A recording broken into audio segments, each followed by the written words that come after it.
Buong tapang nang humarap sa media ang kontrobersyal na whistleblower na si Dondon alias Totoy Patidongan kasama ang pamilya ng mga nawawalang sabongero. Ang kanyang mga naging pahayag tutukan live sa report ni Val Gonzalez. Val. Well, sa kauna-unang pagkakataon ay lumabas at nagsama-sama sa isang press conference dito sa Quezon City ang mga pamilya ng 34 na nawawalang mga sabongeros. Puno ng hinagpis at naglabas ng sama ng loob ang mga naulilang pamilya na mga missing sabongeros. Ako, hindi mo inisip kung ano ang mararanasan namin na mga katulad namin na mga magulang na may edad na. Dapat ang mga anak namin ang mag-alaga, mag-alalay sa amin. Pero anong ginawa mo? Hayop ka! Wala kang kasing sama.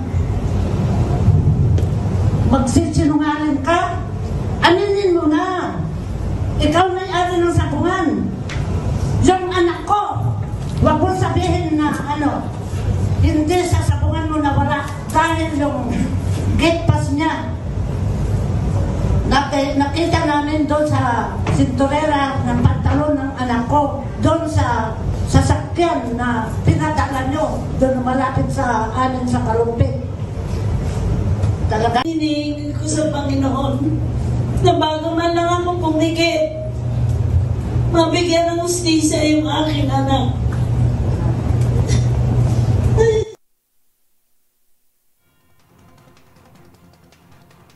Nagsama-samang mga ito sa tulong ng Defend Philippines. Ito isang non-government organization at bumuo ng grupong Justice for Missing Sabongeros. Dumating din sa press conference at nagsalita si whistleblower Julie Dondon Patidongan. Sabi ko sa iyo, Mr. Adong, hindi mo ako kayang bayaran ang pera mo. Ubusin mo yan, kakagastos lahat ng koneksyon mo. Pero ito ang masakit para sa akin dahil hindi ako maglakas loob ng ganito kung hindi mo uubusin buong pamilya ko. Pangalawa, ang mga taong umaasa sa akin para sa hustisya nila. Itong mga kamag-anak nitong missing sabongero. Sana doon sa Taalik may magpasitib na kamag-anak nila para mabigyan na ng hustisya. Well, hindi na nagtagal at umalis din kaagad sa press conference si Patidongan dahil sa aniya ay mayroon daw mga tao ang negosyanteng si Mr. Atong ang masumusunod sa kanya.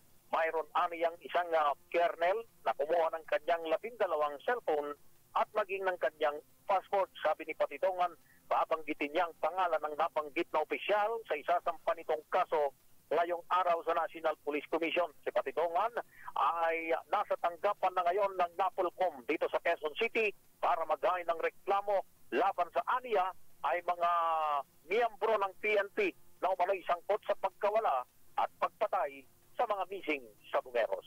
Para sa MBC TV Network News, ako si Val Gonzalez, DZRH, una sa Pilipinas, una sa Pilipino. Maraming salamat. Nag-uulat ng live, Val Gonzalez.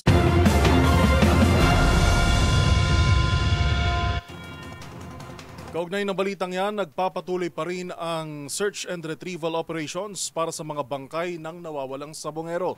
Antabayanan po natin ang ulat na yan dito pa rin sa MBC TV Network News.